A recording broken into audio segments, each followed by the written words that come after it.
오늘 주실 말씀은 에스더 5장 1절로 14절입니다. 한 절씩 교독하겠습니다. 제3일에 에스더가 왕후의 예복을 입고 왕궁안 뜰 곧 어전 맞은편에 서니 왕이 어전에서 전문을 대하여 왕자에 앉았다가 왕후 에스더가 뜰에 선 것을 본즉 매우 사랑스러움으로 손에 잡았던 금규를 그에게 내미니 에스더가 가까이 가서 금규 끝을 만진지라.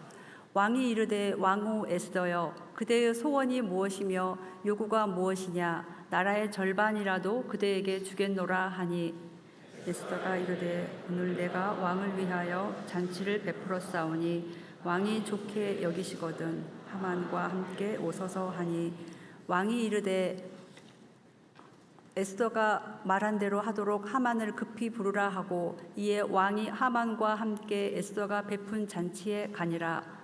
잔치에 술을 마실 때에 왕이 에스더에게 이르되 그대의 소청이 무엇이뇨 곧 허락하겠노라. 그대의 요구가 무엇이뇨 나라의 절반이라 할지라도 시행하겠노라 하니 에스더가 대답하여 이르되 나의 소청 나의 요구가 이러하니이다.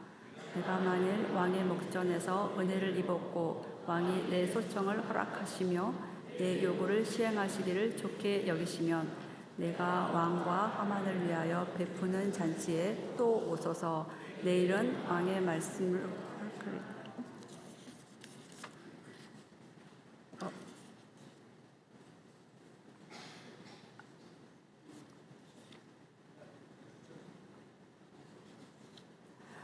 그날 하만이 마음이 기뻐 즐거이 나오더니 모르드게가 대궐 문에 있어 일어나지도 아니하고 몸을 움직이지도 아니하는 것을 보고 매우 노하나 참고 집에 돌아와서 사람을 보내어 그의 친구들과 그의 아내 세레스를 청하여 자기의 큰 영광과 자녀가 많은 것과 왕이 자기를 들어 왕의 모든 지방관이나 신하들보다 높인 것을 다 말하고 또 하만이 이르되 왕이 에스더가 그 베푼 잔치에 왕과 함께 오기를 허락받은 자는 나밖에 없었고 내일도 왕과 함께 청함을 받았느니라.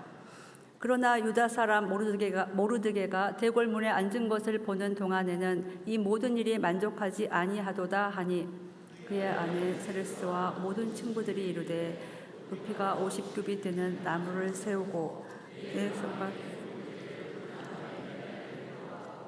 왕과 함께 즐거이 잔치에 가소서 하니 하만이 그 말을 좋게 여기고 명령하여 나무를 세우니라.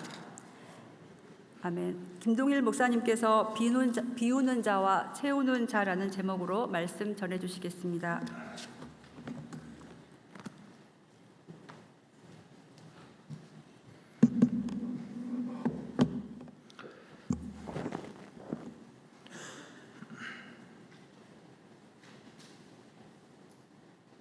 기도하시겠습니다.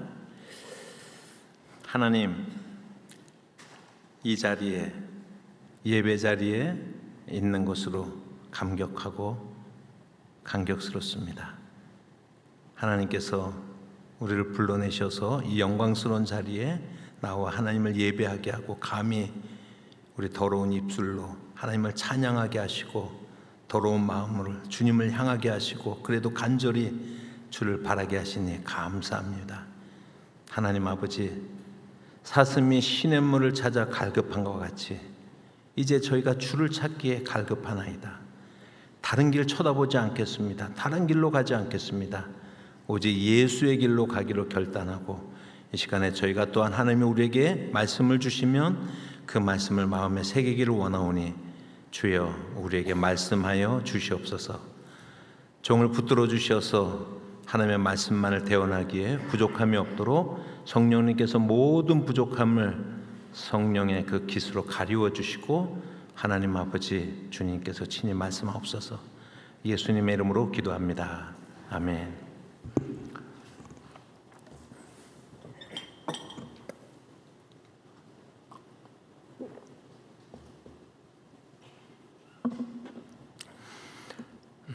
에스더가 마침내 영적인 잠에서 깨어나서 하나님과 자신의 민족을 위해서 행동하기로 그렇게 결단했습니다.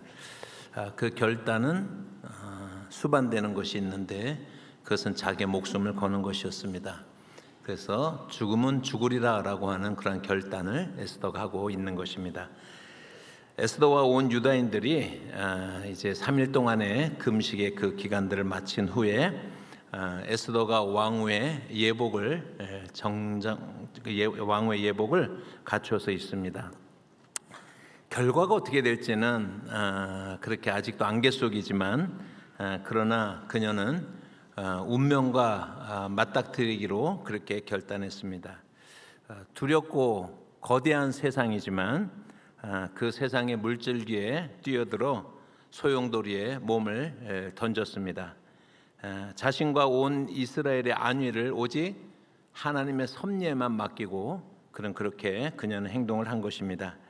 에스더서 5장 1절부터 3절까지의 말씀을 보시면 제3일에 에스더가 왕후의 예복을 입고 왕궁 안뜰 곧 어전 맞은편에 서니 왕이 어전에서 전문에 대하여 왕좌에 앉았다가 왕후 에스더가 뜰에 선 것을 본 중 매우 사랑스러움으로 손에 잡았던 금규를 그에게 내미니 에스더가 가까이 가서 금규 끝을 만진지라.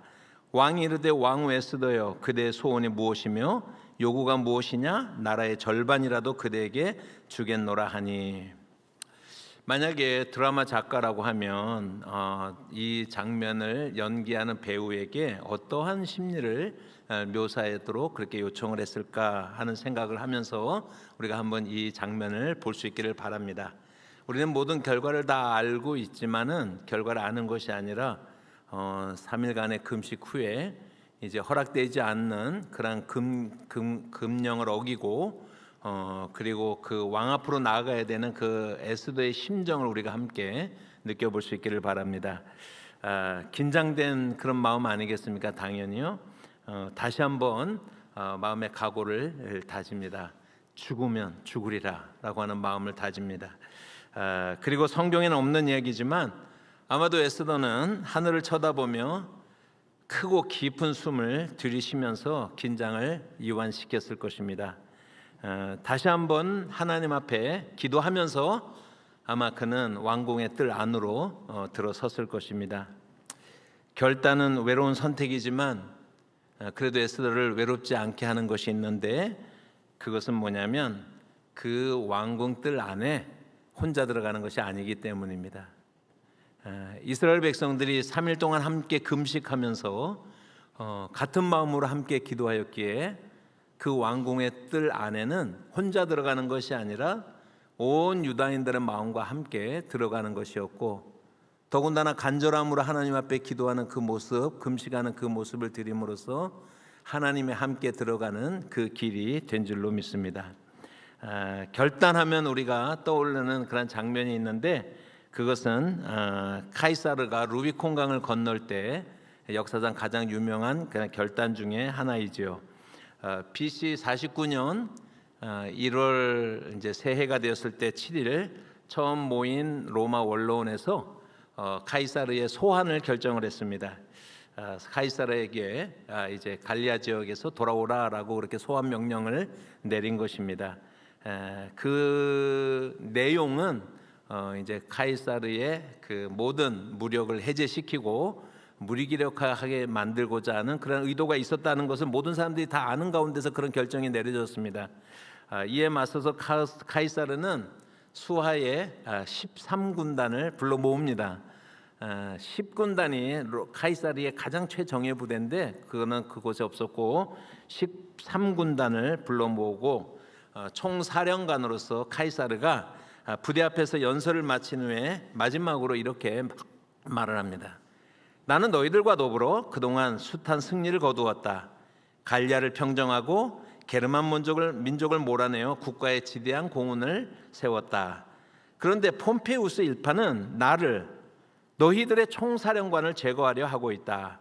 그들의 음모로부터 나의 명예와 존엄을 지켜달라.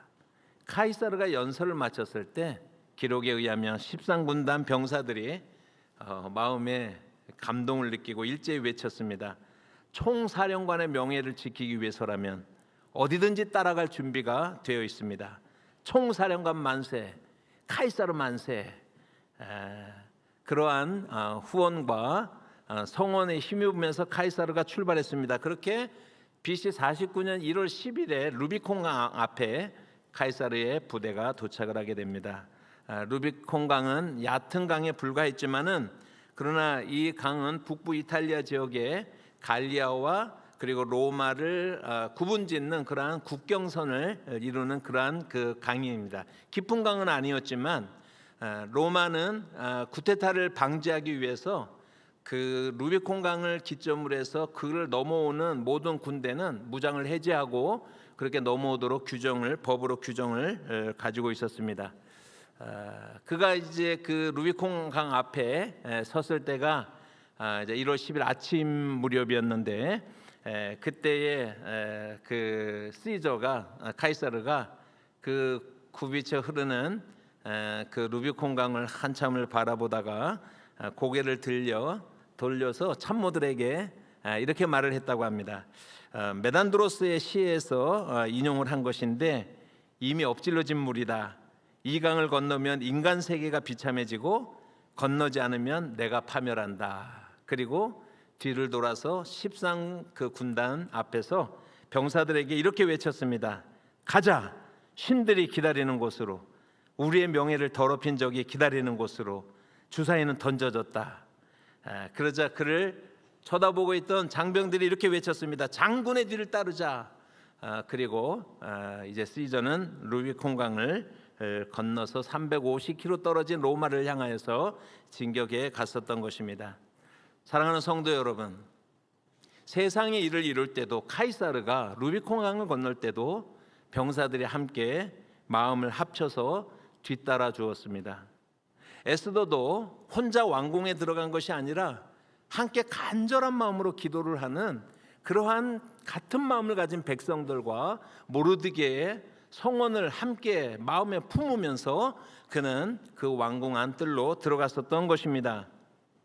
생각해 보면 우리 사랑의 교회 갱신 공동체도 혼자의 힘이 아니라 우리가 외로운 길을 가기로 결단했을 때 한국에 그래도 많은 깨어있는 성도들이, 많은 교회들이, 많은 목사님들이 마음을 같이 하면서 여러분들이 외롭지 않도록 그렇게 같이 그 결단에 참여했었던 많은 분들이 있었다는 것에 대해서도 잊지 마시기를 바랍니다. 뿐만 아니라 이제 우리가 누군가가 그 결단의 길을 가려고 할 때 우리 공동체가 기꺼이 그 걸음을 함께 해줄 수 있는 그러한 저와 여러분이 되시기를 주님의 이름으로 축복합니다. 가장 중요한 것은 뭐냐면 예수님께서 우리에게 말씀하십니다. 나를 따르라 라고 말씀하십니다. 나를 따르라. 누구든지 나를 따르려거든 자기를 부인하고 자기 십자가를 지고 나를 따르라 라고 이렇게 오늘도 우리에게 요청하고 계십니다. 주님을 홀로 그 길을 걸어가도록 내버려 두는 것이 아니라 우리가 기꺼이 주를 따르겠습니다 하는 그런 마음으로 하나님을 따라가는, 주님을 따라가는 저와 여러분이 되시기를 바랍니다. 마침내 에스더가 금기를 어기고 왕궁 뜰 안에 들어서게 됩니다. 마음은 비장하지만 그러나 한껏 화사하고 우아한 그런 미소로 아마 들어가지 않았겠습니까? 아하수에로 왕이 마침 어전 안의 왕자에서 문 쪽을 바라보다가 갑자기 왕후 에스더가 나타나서 선 것을 보게 됩니다. 그런데 하나님께서 이미 그 마음을 주셔서 아하수에로는 왕후의 예복을 갖춰 입은 그 에스더가 얼마나 사랑스러운지 모르겠어요. 얼마나 아름다운지 모르겠어요. 그래서 그가 규례를 어기고 그 뜰 안으로 들었지만 금규를 내밀었고 에스더가 그 끝을 만졌다라고 이렇게 성경은 말씀을 하고 있습니다. 아하수에는 여기서 그치지 않고 에스더를 향해서 요청하지도 않았는데 스스로 먼저 이렇게 말을 합니다. 왕후 에스더요, 그대의 소원이 무엇이냐? 나라의 절반이라도 주겠다라고 말합니다. 그렇지 않아도 에스더가 지금 어려운 부탁을 해야 되는데, 정말 어려운 부탁을 해야 되는데, 여러분 뜻밖에도 아하수에로 왕이 자기 스스로 먼저 이렇게 제안을 하고 있는 것입니다. 왕이 금호를 내민 그 순간에 승부는 이미 갈렸습니다. 하만과 모르드게의 승부는 이미 갈렸다라고 하는 것입니다. 앞으로 어떤 방법으로 구원이 펼쳐질지는 모르지만은 이 시점에서 이 순간 분명해진 것은 뭐냐면 하만을 심판하고 유다인을 구원하시기까지 하나님께서는 쉬지 않고 일하신다는 사실입니다. 여기서 잠깐 우리가 에스더서를 개관해서 말씀을 잠깐만 보면 1장은 왕후 와스디가 폐위되는 장면이 나오죠. 2장에서는 에스더가 새롭게 왕비로 간택되는 그런 장면이 나옵니다. 3장에서는 하만이 이스라엘 모든 민족들을 멸하겠다라고 하는 그런 계획을 실행하고 실천하려고 하고 있습니다. 4장에서는 그 소식을 알고 모르드게가 분연히 일어나서 통곡하면서 에스더를 깨웁니다. 에스더가 죽으면 죽으리라고 하는 그러한 신앙의 결단으로 이제 왕 앞에 나아가게 됩니다. 5장에서는 이제 에스더가 오늘 본문에서는 왕 앞에 나아가는 장면이 나오죠. 6장으로 넘어가면은 거기서 모르드게가 높임을 받습니다. 7장에서 하만이 죽습니다. 8장에서 그 아하수에로 왕이 에스더를 그 아하수에로 왕이 하만을 통해서 모든 유대인들을 죽이겠다는 조서를 철회하는 명령을 내립니다. 9장에서뿐만 아니라 그런 죄 없는 아무 잘못이 없는 유다인들을 죽이려 했었던 그런 원수의 민족이었던 그런 하만의 민족 아각 사람들 아말렉 사람들을 진멸하는 그런 장면이 나오고 불임절이 제정이 됩니다. 그리고 10장에 가면은 다시 한번 샬롬이 찾아오는 그런 이제 내용입니다. 우리가 전체적으로 잘 아는 그런 에스더의 내용이죠. 여러분들에게 만약에 묻는다면 여러분 이 에스더서 전체에서 가장 중요한 터닝 포인트가 되는 그 순간이 어딜까? 아니면 절정인 부분이 어딜까라고 여러분들이 묻는다면 나름대로 다 답변을 가지고 계실 것입니다. 물론 가장 스펙타클한 그런 장면을 꼽으라고 하면야 여러분 7장에서 9장까지 하만과 그를 따르는 세력들이 멸망당하는 그 모습이 그리고 불임을 제정하는 그 모습까지가 아마 해당이 될 것입니다. 하나님께서는 자기 백성을 괴롭히는 자들을 어떻게 심판하시고 이스라엘을 구원하시는지 그 모든 사람들이 그것을 지켜보았습니다. 그러나 만약에 제게 그 순간을 꼽으라고 한다면 4장 13절부터 5장 3절까지 있는 그 말씀이야말로 에스더서 전체의 모멘텀을 이루는 그러한 대전환적인 그러한 사건이 일어난 시점이다라고 이렇게 설명을 할 수가 있겠습니다. 4장 13절에 보면은 하만이 에스더에게 말합니다. 너만 홀로 왕궁에 있다고 너만 홀로 안전할 것이라고 생각하지 마라. 하나님께서는 우리 민족들을 다른 손을 통해서도 구원할 수가 있다라고 하는 그런 도전을 에스더가 받아들이면서부터 죽으면 죽으리라고 하는 고백까지 그리고 왕궁 앞에 나아가서 마침내 마지막 순간에 금호를 내미는 그 순간에 모든 상황들은 정리된 것이다 라고 이렇게 설명을 할 수가 있을 것입니다. 여러분 다시 에스더서를 보면 왕이 금규를 내밀고 에스더의 소원을 들어주겠다고 했을 때 에스더는 왕과 하만이 함께 자기 베푸는 잔치에 참여해 주십시오라고 이렇게 부탁을 합니다. 그리고 이에 왕이 급하게 하만을 찾아서 에스더가 준비한 잔치 자리로 나아가고 있습니다. 여러분 잔치 자리에서 왕이 다시 한번 에스더에게 소원을 묻습니다. 에스더가 다시 대답합니다. 나의 소청, 나의 요구는 이것입니다. 내일 다시 한번 왕께서 하만과 함께 제가 주관하는 그런 잔치에 와주십시오 라고 부탁을 합니다. 그러면 내일은 제가 제 요청을 왕께 드리겠습니다 라고 이렇게 말을 합니다. 잔치가 끝나고 돌아오는 하만을 우리가 잠시 생각해 볼 수 있기를 바랍니다. 지금 하만의 마음이 최상의 상태로 고조되어 있는 것은 아마 그 잔치에서 먹은 술 때문만은 아닐 것입니다. 한 가지 흐문이 있어요. 대궐문 앞에 쓱 나오는데 그 앞에 앉아있던 모르드게가 여전히 뻣뻣해가지고 자기를 보고 아는 척도 안 하는데 좀 화가 나고 하나 좀 그렇게 좀 기분 나쁜 일이 있기는 있지만은 참고서 집에 돌아왔습니다. 집에 돌아와서 아내 세레스와 친구들을 불러놓고 자랑에 자랑을 늘어놓지 않습니까? 그 중에 큰 자랑이 무엇입니까? 여보 들어봐. 너희들 한번 들어봐라. 왕비가 잔치를 벌려놓고 왕과 나만 우리 둘이만 특별히 딱 초청을 했어. 와! 라고. 그러니까 그 인생에서 어쩌면 하만이 이 시점에서요 자기가 더 이상 좋을 수 있을까 싶을 정도의 그 정점까지 아마 그런 상태로 고조되어 있는 것이 하만의 모습이 아닌가라고 생각을 합니다. 하만이 그것도 내일도 다시 한번 초청했어라고 말을 하면서 자랑을 하고 있습니다. 에스더서 5장 9절부터 12절까지 말씀을 보면 그날 하만이 마음이 기뻐 즐거이 나오더니 모르드게가 대궐문에 있어 일어나지도 아니하고 몸을 움직이도 아니하는 것을 보고 매우 노하나 참고 집에 돌아와 사람을 보내어 그의 친구들과 그의 아내 세레스를 청하여 자기의 큰 영광과 자녀가 많은 것과 자기 왕이 자기를 들어 왕의 모든 지방관이나 신하들보다 높인 것을 다 말하고 또 하만이 이르되 왕후 에스더가 그 베푼 잔치에 왕과 함께 오기를 허락받은 자는 나밖에 없었고 내일도 왕과 함께 청함을 받았노라 라고 이렇게 말을 하고 있습니다. 여러분, 이것이 세상 사람들의 모습이지요. 이것이 세상 사람들의 모습입니다. 한참 자랑을 늘어놓고 나서 모르드게 이야기를 합니다. 그러자 세레스가 지혜를 줍니다. 꼭 아달월 13일까지 기다릴 필요가 뭐가 있습니까? 내일 왕을 만난다고 하니 여기 50규빗 되는 장대를 세워서 내일 왕에게 모르드게를 처단하도록 허락을 받아서 내일 달아버리면 되지 않습니까? 라고 이렇게 이야기를 합니다. 그러니까 거칠 것이 없는 그런 상황이죠. 여러분, 장대 50규빗을 세운다라고 하는 것은 한 22m 정도, 23m 정도의 높이의 장대를 말하는 것이거든요.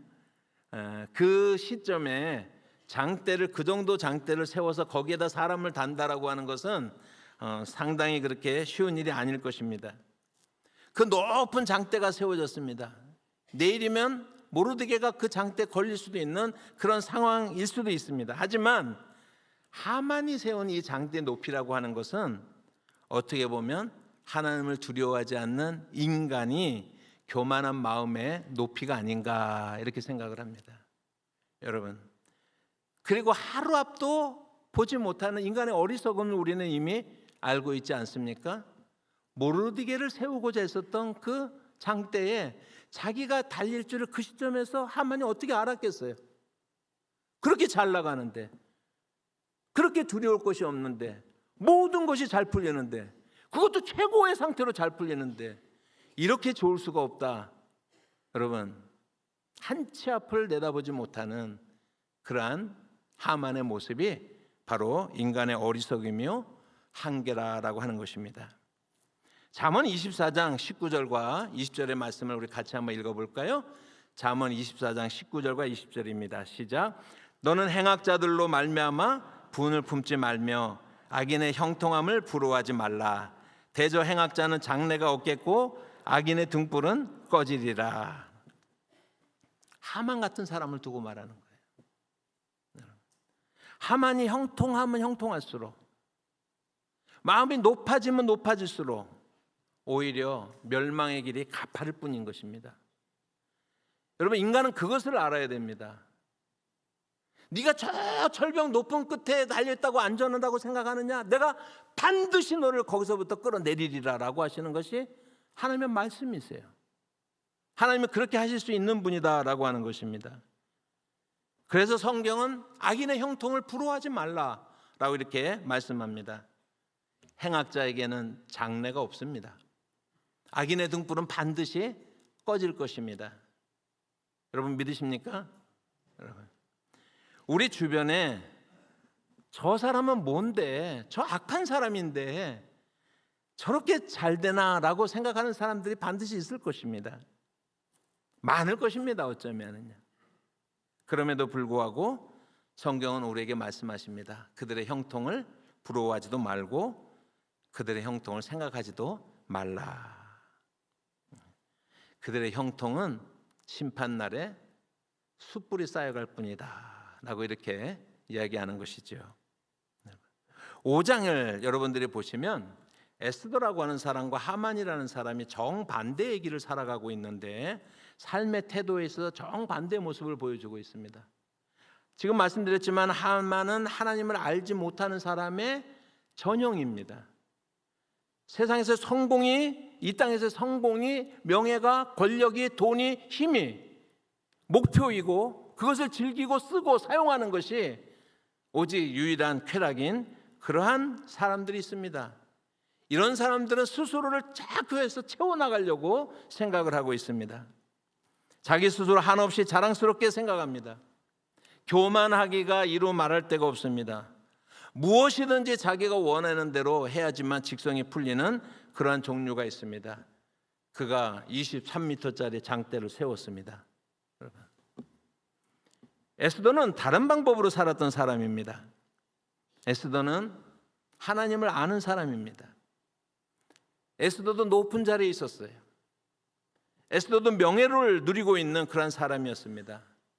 그러나 하나님의 사람인 에스더는 결국에 자신이 누구인지를 깨달았습니다. 이 사실이 중요합니다. 네가 오늘 왕후가 된 것이 이때를 위함이 아니지 어떻게 하느냐.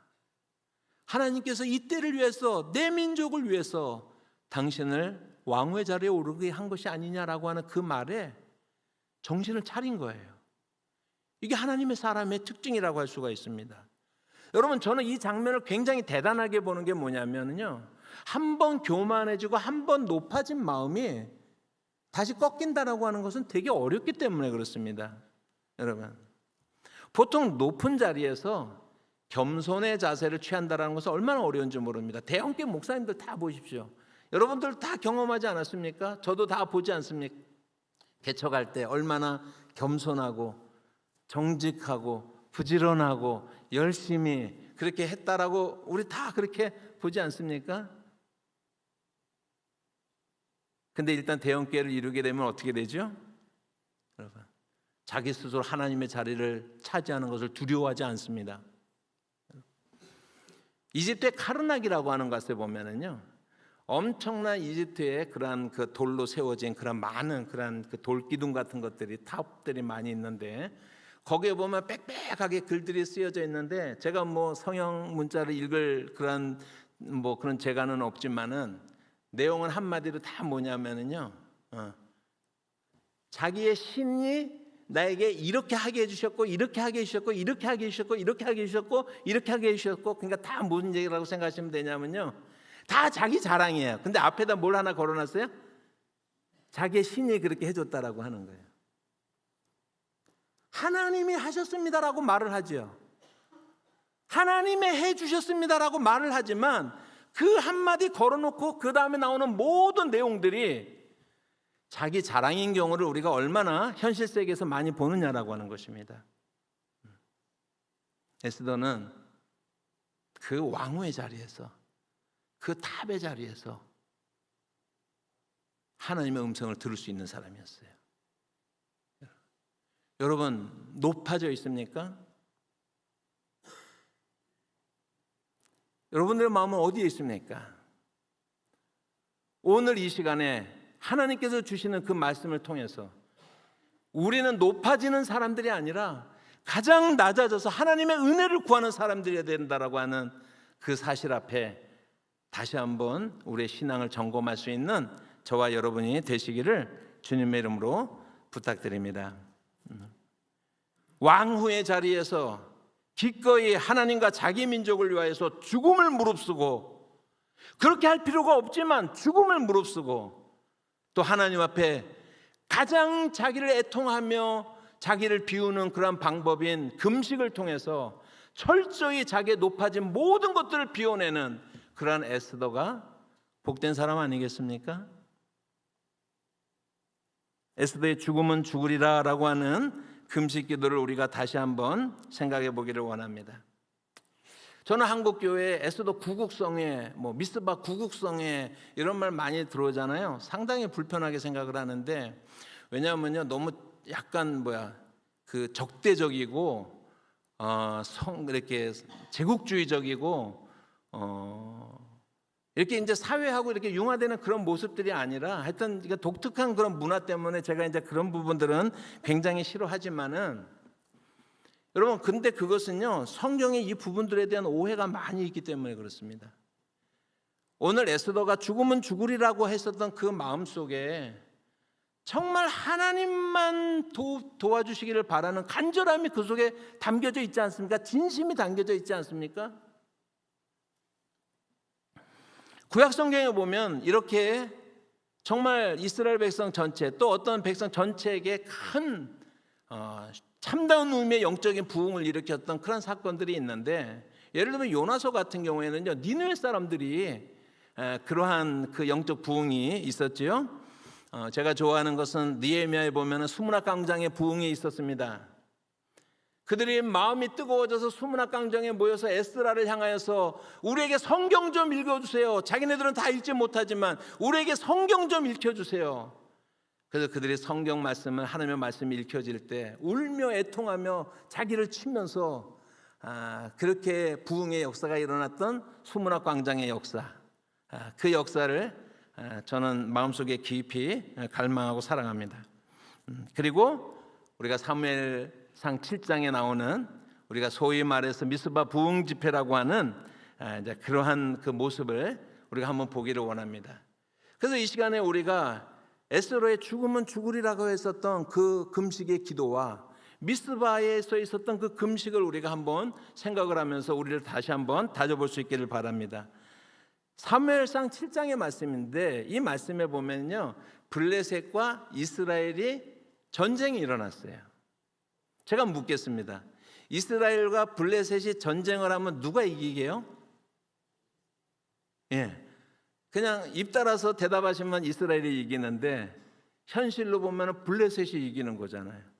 성경을 보면 가끔 항상 블레셋 휘하에 있는데 가끔 구원을 하는 거잖아요. 가끔은, 그죠? 여러분, 이스라엘과 블레셋이 싸우면은요, 저는 100% 블레셋이 이긴다고 생각을 합니다. 왜냐하면 사무엘상 13장 19절부터 22절까지 말씀 때문에 그래요. 같이 한번 읽어보시겠습니다. 시작. 그때 이스라엘 온 땅에 철공이 없었으니 이는 블레셋 사람이 말하기를 히브리 사람이 칼이나 창을 만들까 두렵다 하였습니다. 온 이스라엘 사람들이 각기 보습이나 삽이나 도끼나 괭이를 벼리려면 블레셋 사람에게로 내려갔었는데, 곧 그들이 괭이나 삽이나 쇠사랑이나 도끼나 쇠채찍이 무딜 때에 그리하였으므로 싸우는 날에 사울과 요나단과 함께한 백성의 손에는 칼이나 창이 없고 오직 사울과 그의 아들 요나단에게만 있었더라. 여러분, 당시 다윗까지 마찬가지예요. 다윗 시대까지, 아마 이제 다윗 시대를 지나면서 좀 이제 바뀌었는데, 다윗 초기까지로 보면은요, 아직도 이스라엘은 청동기 문화예요. 그리고 블레셋은 무슨 문화예요? 철기 문화예요. 철기 문화하고 청동기 문화하고 싸우면 누가 이겨요? 당연히 철기 문화가 이기는 거죠. 그러니까 당연히 블레셋이 이기는 거예요. 그 외래 민족, 해양 민족인 것 같은 철기 문화를 쓰는. 그리고 이스라엘은 형편이 어떠냐면요, 제철 기술도 없지만 철을 벼르는, 철을 다루는 그러한 대장간이 같은 사람도 한 사람도 없어요. 그래서 그런 일을 하려고 할 때마다 블레셋 사람들에게 가서 연장을 벼려야 되는 그런 처지에 있잖아요, 그죠? 그러니까 누가 이겨요? 우리 생각하고 다른 겁니다. 현실은요, 블레셋이 이기게 돼 있습니다. 그런데 성경에 보면은요, 가끔 이스라엘이 이겨요. 언제 이기는지 아십니까? 이스라엘이 전심으로 하나님 앞에 무릎 꿇을 때, 전심으로 하나님 앞에 도움을 요청할 때, 그냥 도와달라는 것이 아니라 그 삶을 통해서 전심으로 하나님을 의뢰하는 그 모습을 보일 때, 그때에 이스라엘이 이기는 겁니다. 사무엘상 7장 3절의 말씀을 보시면 같이 읽어보실까요? 사무엘이 이스라엘 온 족속에게 말하여 이르되, 만일 너희가 전심으로 여호와께 돌아오려거든 이방 신들과 아스다롯을 너희 중에서 제거하고 너희 마음을 여호와께로 향하여 그만을 섬기라. 그리하면 너희를 블레셋 사람의 손에서 건져내시리라. 어떻게 하면 블레셋에서 노임을 받을까요? 어떻게 이길 수가 있습니까? 마음을 여호와께로만 향하여서 오직 그만 의지할 때인 것입니다. 사무엘이 온 이스라엘 족속들에게 말을 합니다. 너희들 전심이야? 네, 전심입니다. 한두 번 속았어야죠. 전심이야? 전심입니다. 한두 번 속았어야죠. 여러분, 사무엘이 이렇게 요청을 합니다. 그래? 그러면 너희 안에 있는 이방신들을 다 없애버리고 아스다롯을 없애! 라고 이렇게 말씀을 하고 있습니다. 그래야지만 너희가 전심으로 하나님을 향하는지 알 수가 있어 라고 이렇게 이야기하는 것이죠. 우리가 이스라엘에 대해서 오해하고 있는 것이 하나가 있는데, 그것은 뭐냐면 구약의 이스라엘은요, 단 한 번도 하나님을 버린 적이 없습니다. 그게 무슨 말씀이냐면 하나님을 버린 것이 아니라 하나님을 믿으면서 다른 신도 같이 믿은 거예요. 혼합주의가 문제가 됐었던 거지 이스라엘이 하나님을 버린 적이 없어요. 그래서 어떨 때 항의를 해요. 그거를 가지고요. 그러나 그것이 하나님의 마음에 보시기에는 어떤 거예요? 너희가 나만 섬기는 게 아니잖아. 아스다롯도 섬기잖아. 바알도 섬기잖아. 여러분, 그게 현재 이스라엘의 문제이거든요. 전심으로 주님을 섬긴다라고 하는 것은 하나님 이외의 모든 것들을 실제로 없애버리는, 그 우상들을 다 치워버리는 결단을 할 때, 그때 비로소 하나님을 전심으로 사랑하는 것이라고 할 수가 있습니다. 사무엘상 7장 5절과 6절 말씀을 보시면, 사무엘이 가로되 온 이스라엘은 미스바로 모이라. 내가 너희를 위하여 여호와께 기도하리라 하매 그들이 미스바로 모여 물을 길어 여호와 앞에 붓고 그날에 금식하며 거기서 가로되 우리가 여호와께 범죄하였나이다 하니라. 사무엘이 미스바에서 이스라엘 자손을 다스리니라. 그들이 모든 우상들과 아스다롯상과 그 모든 것을 버리고 미스바에 모여서 무엇을 합니까? 금식을 하는 것입니다. 미스바에 모여서 금식을 하는 것입니다. 여러분, 흔히 말해서 미스바 구국성회라고 하는 그런 집회를 가면서 제가 느끼는 그런 부분들은 뭐냐면요, 금식을 하는데요, 금식의 목표가 자기를 꽉 채우기 위해서예요. 방향이 잘못되어 있습니다. 우리는 미스바 구국성회라고 하면서 금식하는 사람들의 그 금식의 열정은 우리가 본받아야 되지만, 그러나 그 내용에 있어서는 철저하게 우리가 하나님의 도움이 아니시면 하나님께서만이 우리를 구원하실 수가 있고 우리를 붙드실 수가 있습니다라고 하는 순전함으로 하나님께 드려지는 그러한 경험을 우리가 다시 회복해야 되지 않나 생각을 합니다. 사무엘상 7장 9절에서 11절 말씀해 보시면, 사무엘이 젖먹는 어린 양을 취하여 온전한 번제를 여호와께 드리고 이스라엘을 위하여 여호와께 부르짖음에 여호와께서 응답하셨더라. 사무엘이 번제를 드릴 때 블레셋 사람이 이스라엘과 싸우려고 가까이 오매 그날에 여호와께서 블레셋 사람에게 큰 우레를 발하여 그들을 어지럽게 하시니 그들이 이스라엘 앞에 패한지라. 이스라엘 사람들이 미스바에 나가서 블레셋 사람들을 따라 뱃갈 아래에 이르기까지 쳤더라. 이스라엘이 온전한 마음으로 하나님께 엎드릴 때, 정말 온전한 마음으로 하나님 앞에 도우심을 구할 때 하나님께서 일하십니다. 큰 천둥 소리를, 블레셋 군대 모든 진영이 떨 정도로 그렇게 큰 천둥 소리를 하나님께서 내리십니다. 블레셋 군대가 혼비백산했고 이스라엘은 큰 승리를 거두었다라고 결말을 짓고 있습니다. 지금 읽은 본문을 우리가 자세하게 한번 보시면 10절에 하나님께서 큰 우레를 발하여 블레셋을 어지럽게 하시고 이스라엘 앞에서 패하게 하셨다라고 이렇게 말씀하고 있습니다. 여러분, 누가 이 전쟁의 주인이 되어 주신 거예요? 하나님이 비로소 이 전쟁의 주인이 되어 주신 것이다라고 하는 것이죠. 누가 블레셋과 맞싸운 거예요? 하나님께서 맞싸우신 것이다라고 하는 것입니다. 이스라엘은요, 기도하기 전이나 기도한 후나 변할 게 하나도 없어요. 여러분, 갑자기 청동기가 철기로 갑자기 변하는 것도 아닙니다. 여러분, 하나님이 원하시는 건 뭐냐면요, 우리가 영적으로 변화되기를 바라는 거예요. 진정으로 하나님을 바라보기를 바라는 거예요. 진정으로 하나님만 따르는 그런 사람들이 되기를 하나님께서 먼저 요청을 하신 것입니다. 이스라엘이 기도하고 금식하는 가운데 애통하며 영적으로 회복되었을 때 하나님께서는 천둥을 통해서 사용해서 이스라엘 백성들을 구원하시는 것입니다. 그 페르시아 시대 때 그들이 그 포로지에서 죽을 수밖에 없는 운명에 처했을 때 정말 간절하게 3일 동안 에스더의 요청에 따라서 하나님 앞에 구했을 때 여러분, 하나님께서 일어나서 일하시는 것입니다. 우리가 영적으로 기도하고 회복된다면, 우리의 심령들이 회복된다면 우리 갱신 공동체가 나아갈 길에 있어서 여러분, 하나님 앞에 나아가 전심으로 우리가 구한다면 하나님께서 또한 우리를 위해서 일어나실 줄로 믿습니다. 에스더서를 읽고 사무엘상 7장을 읽을 때 두 가지의 공통점이 있습니다. 그 두 가지의 공통점은 뭐냐면 하나님의 사람들은 세상의 힘으로 사는 사람들이 아니라 우리는 하나님의 힘으로 사는 사람들이다라고 하는 것입니다. 여러분, 이 고백에 간절함과 진정성이 있느냐가 문제인 것입니다.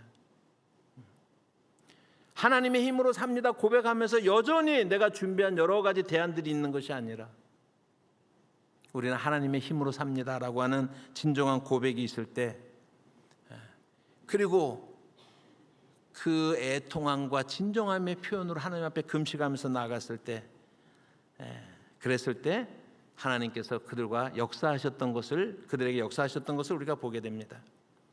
오직 하나님께 구하는 마음, 오직 하나님께 구하는 마음, 비움, 낮아짐, 겸손의 영성.